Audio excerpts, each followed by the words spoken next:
क्या देखा होगा, वह पहले खुद मैसेज करती थी, तुम्हारे जोक्स पर हंसती थी, तुम्हें देखती थी जैसे आंखों में आग हो, और अब बस खामोशी है, ना कोई कॉल ना कोई मैसेज, कुछ भी नहीं। अब तुम सोचते हो क्या मुझसे कोई गलती हुई है, क्या वो अब मुझ में दिलचस्पी नहीं रखती। लेकिन अगर सच्चाई इससे कहीं ज्यादा गहरी और नाजुक हो, अगर उसकी खामोशी दरअसल उसकी परवाह हो, तो चलो इसमें उतरते हैं शांत मन से, संयम के साथ, एक स्थिर दिमाग के साथ। क्योंकि जो तुम इस समय महसूस कर रहे हो वह अस्वीकार नहीं है, यह शुरुआत है एक गहरी समझ की। अगर तुम देख सको, आज की डेटिंग में हमें सिखाया गया है कि ध्यान ही प्यार है। अगर वह जल्दी रिप्लाई करती है तो वह तुम्हें चाहती है, अगर वह तुम्हारी स्टोरी देखती है तो वह तुम्हें याद कर रही है, अगर तुम चुप हो और वह सेल्फी डालती है तो शायद वह चाहती है कि तुम देखो। लेकिन यह नजरिया पूरी तरह प्रतिक्रियात्मक है, भावनाओं से भरा हुआ है और स्थिरता से बिल्कुल अलग। प्राचीन स्टोइक्स जानते थे कि लोग सिर्फ अपने एहसास से नहीं बल्कि अपने डर से भी संचालित होते हैं, और महिलाएं खासकर जो भावनात्मक रूप से जुड़ी होती हैं, वह खोने से, ठुकराए जाने से और खुलकर सामने आने से ज्यादा डरती हैं जितना वह दिखाती हैं। इसलिए खामोशी उनका कवच बन जाती है, वह खुद को बचा रही होती हैं। हर वह औरत जो तुम्हें इग्नोर कर रही है, जरूरी नहीं कि वह तुमसे दूरी बना रही हो। कुछ महिलाएं इसलिए चुप होती हैं क्योंकि वह बहुत ज्यादा महसूस कर रही होती हैं, और अगर तुम भावुक होकर जवाब देते हो, पीछे भागते हो, सवाल करते हो, तो तुम उनके डर को सच साबित कर देते हो। लेकिन अगर तुम शांत रहते हो, अपनी जगह स्थिर रहते हो, तब सच्चाई सामने आती है। एपिक्टेटस ने कहा था कि हमें चीजें परेशान नहीं करती, बल्कि उनके बारे में हमारे विचार हमें परेशान करते हैं। तुम सोचते हो कि वह तुम्हें नजरअंदाज कर रही है, इसका मतलब है कि वह तुमसे अनइंटरेस्टेड है, लेकिन यह सिर्फ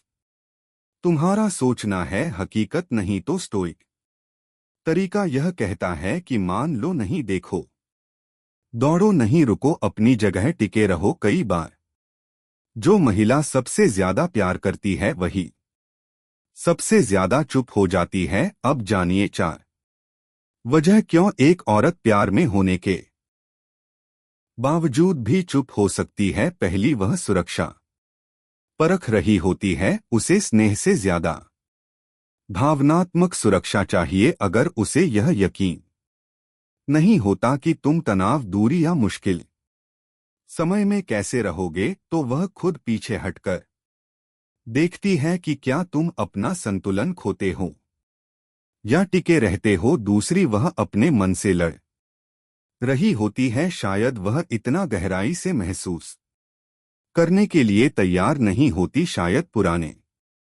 जख्मों ने उसे सिखा दिया है कि खुलना मतलब है दर्द, और इसलिए वह पीछे हटती है, खुद से, तुमसे नहीं। तीसरी, वह तुम्हारी ताकत देखना चाहती है, मर्दाना ऊर्जा लहर नहीं, चट्टान होती है। अगर तुम जल्दी से सब ठीक करने भागते हो या जवाब ढूंढते हो, तो वह तुम्हारी कमजोरी महसूस करती है। लेकिन अगर तुम अपनी जगह पर टिके रहते हो, तो उसे तुम्हारी कीमत समझ में आती है। चौथी, वह जितना गिर रही है उतना वह संभाल नहीं पा रही। कुछ महिलाएं चुप होती हैं इसलिए नहीं कि वह अब चाहती नहीं, बल्कि इसलिए कि वह इतनी तेजी से महसूस कर रही होती हैं कि डर जाती हैं, और यही तुम्हारी स्थिरता उसके लिए साफी बनती है, ना सफाई से ना बहस से,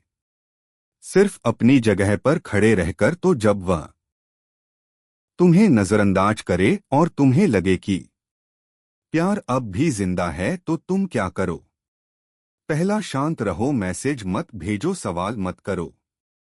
उसकी खामोशी को एक कैनवस बनने दो जहां तुम्हारी ताकत नजर आए। दूसरा, अपने रास्ते पर चलो। मार्कोस ओरेलियस ने कहा था कि इस पर बहस में समय मत गवाओ कि एक अच्छा इंसान क्या होता है, बस खुद एक बनो। तीसरा, प्रतिक्रिया मत दो, ग्रहणशील रहो। अगर वह लौटती है और शायद लौटेगी तो गरिमा से स्वागत करो, कड़वाहट से नहीं। अपनी भावनात्मक अनुशासन को अपने अहम से ऊपर रखो। चौथा, खेल मत खेलो, खामोशी को कभी हथियार मत बनाओ, ना अपनी ना उसकी। अगर तुम इसे बदले की तरह इस्तेमाल करते हो तो तुम अपनी ही स्थिरता खो चुके हो, लेकिन अगर इसे शांति पैदा करने के लिए इस्तेमाल करते हो तो तुम अपनी शक्ति में खड़े हो। पांचवा, हर नतीजे को स्वीकार करना सीखो। सच्ची स्ट्रोक सोच यही है कि जो है उसे स्वीकार करो और खुद को उसमें मजबूत बनाओ। अगर वह वापस आती है तो अच्छा है, अगर नहीं आती तो भी तुम पूरे हो, क्योंकि तुमने अपनी आत्मा को कभी किसी और की उपस्थिति पर टिकाकर नहीं रखा। तो औरतें उन लोगों को क्यों नजरअंदाज करती हैं जिन्हें वह प्यार करती हैं? हर बार इसलिए नहीं कि उन्हें फर्क नहीं पड़ता, बल्कि इसलिए कि उन्हें डर लगता है। वह उलझन में होती हैं, वह भावनाओं में डूबी होती हैं। एक स्थिर पुरुष प्रतिक्रिया नहीं देता, वह विचार करता है, वह जवाब नहीं ढूंढता, अब वह खुद जवाब बन जाता है। और जब वह ऐसा करता है तब सच्चाई खुद उसके पास चलकर आती है। चाहे वह लौटे या नहीं, वह पहले ही जीत चुका होता है, क्योंकि उसकी शांति किसी और की मौजूदगी पर नहीं बल्कि खुद उसके भीतर टिकी होती है। और ऐसा पुरुष कभी भुलाया नहीं जाता को